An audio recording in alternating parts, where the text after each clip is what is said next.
Yeah, I was listening to JJ just now talking about how your nanny impacted your life, and then Lola talking about how you raised the children, and I always say, I quote this a lot, that there is no greater time in the world where women should stand up for what we believe and what we thought.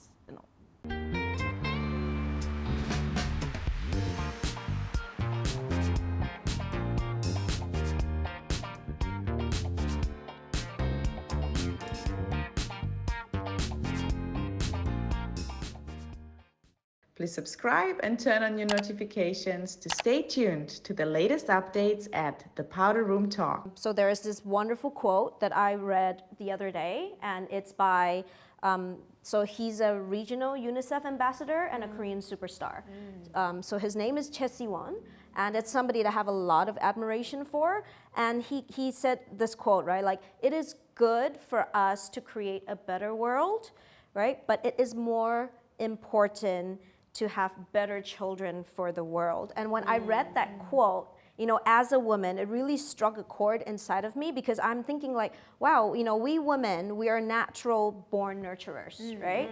And what we choose to shape children will determine the kind of people that they are, and then the kind of people that they are going to determine, like you said, the seed that we plant today as women. Like you said, even that seed of kindness for our helper, that kind of choices that we women make collectively is going to impact the next generation. Us planting that seed, paying a fair wage, would allow us to, have better children. And better children means better people. Better world. Better people create a better world. And I think another question I would love to like ask you girls is like, because I think our standards of better matters, right? It goes hand in hand. We're always like, oh, you got to be better. We got to be better. But what is the benchmark of better, right? Because I think we women, like, we have moral responsibility in this God-given gift. So what do we want in our nurturing force to shape young minds? So like, what kind of minds, how do we want to shape them?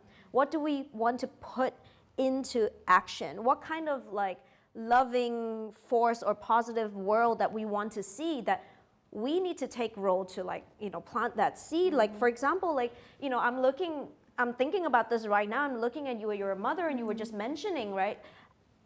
I'm trying to envision the world for my children. And like the three of us, we're aunts, and I'm, knowing Santi, like she, aside from all the great things that you've done as a girl boss, woman leader, speaker, and you go around teaching people, but you're also that aunt that, your nephews look up to, and that's your nurturing force. That's the power we hold inside of us, right? Yeah, I think it's really important for if we have a message for all the single girls out there. Oh yeah, like us. Sorry, or like we just have. I mean, like how the people always said that you have to get married, you have to have kids at a certain age and all that stuff. Well, we need to really realize that it's not important how. I mean, like, that's not the end of destination. There's actually just a journey that everyone has. And everyone has different kinds of journey and timing, in their lives. So what I'm trying to say here, even though you're a single woman, yes, you still have that nurturing, nature in you. You don't have to have your own Children. babies. Yeah. It can be your nephews, your friends, kids, exactly, It could be some other younger generations. Your subordinates in the office. Exactly. The new recruits. Right, you recruit maybe younger, talents, or you work together with a lot of other people who are actually trying to look for mentorship. So we can actually do that as a, it could be very powerful. Yeah, mentoring. Yeah. I mean, it takes a village to raise a child, It right? does. Yeah. It truly Yeah. does. It Wow. takes a village. Right? It cannot. Yes. I honestly think it cannot be on the mom's shoulders alone. It will be like so bad if it's just on the mom. Exactly. So I think we as women, we have that responsibility to be nurturers for the next generation. Yes. Yeah. And I liked, like, when just now another word that just popped up as you were sharing that is sometimes we we think purpose needs to be huge because the word is another overused word.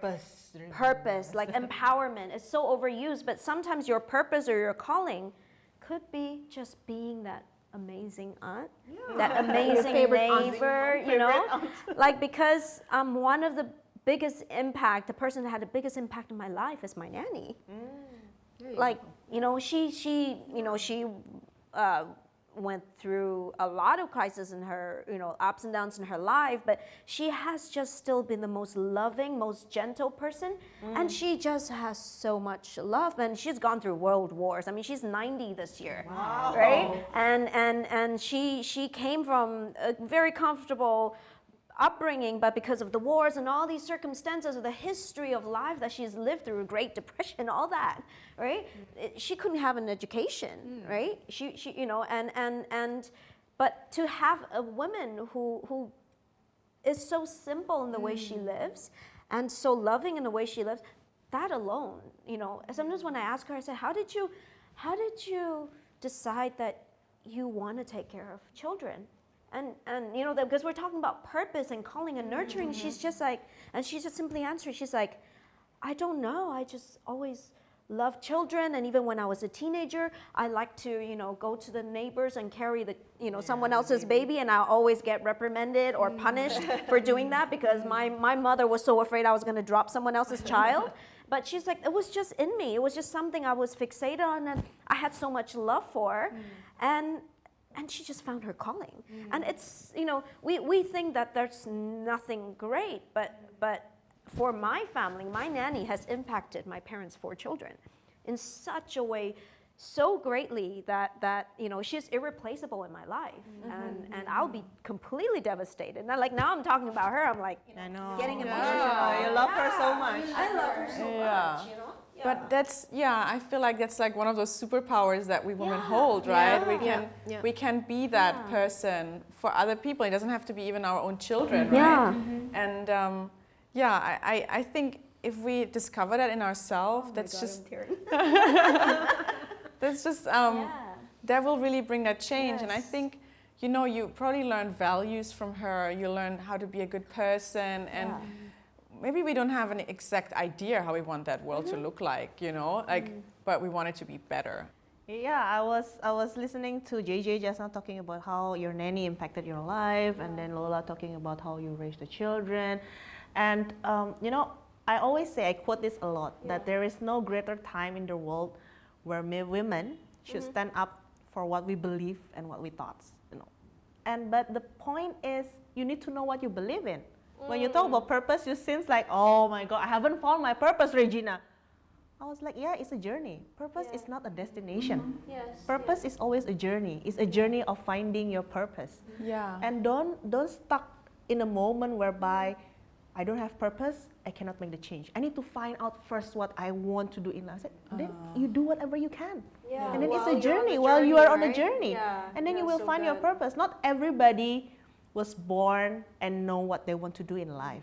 In fact, actually, most of us don't know, it took me a while. Even until now, sometimes I was like, am I supposed to do this? You know, and it's a journey. Some people think purpose is a destination, like, you know, I need to have this purpose. Yeah, but I said then along the way, stand up for what you believe, think about what you believe in, and how you can make a change even in a small little things in your environment. Because the change starts from you, the smaller circle of your life, and then go into a bigger circle of your life. The ripple effect. Yeah, it's a ripple effect, but it has to come from here. Like you said, acceptance, changes, you know, forget those fear of failure, fear of embarrassment, or the thoughts that I'm nobody. No, you are somebody. You are you. Nobody can do your job. Nobody can be you.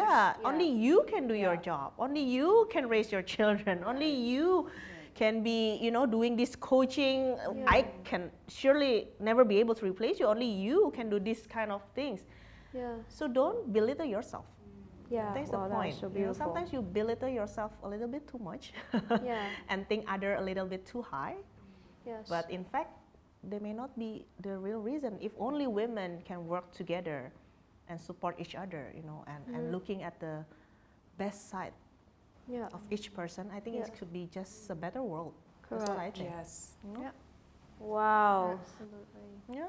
What a day. I mean, like, wow. Thank you, ladies, for, you know, like this, just the conversation today has been just so powerful and so engaging, and it really, how do you say, it really affirms me that we are, you know, it's in our hands, the future that we envision. And it really, I feel so honored to be surrounded by all of you, and it gives me more conviction to just continue pursuing, you know, this passion of empowering women with other amazing women. It's that belief that we can, you know, empower the future together, and I really love that. And to our audience, I hope that today our conversation has been able to give you some good takeaways. We send you a lot of love and a lot of light, as always. Yes, don't forget to click the subscribe button,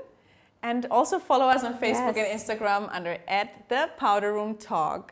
Thank you so much, and please comment below if you have any input or any ideas of what we should talk about next. Just put that in the comment box below, so we can talk about what you wanted us to talk about. That's nice, right? Once again, Santi, we love you. Thank you you. for being with us. Feelings mutual. Yes, thank you for having us in this beautiful space. Yes, I love My this place so pleasure. much, Our pleasure. I'm gonna go shopping after this for sure. Oh, me too. I have a few items that I already Way of empowering you. There you go. I like that. Yes. empower your pocket. Exactly. More shopping money.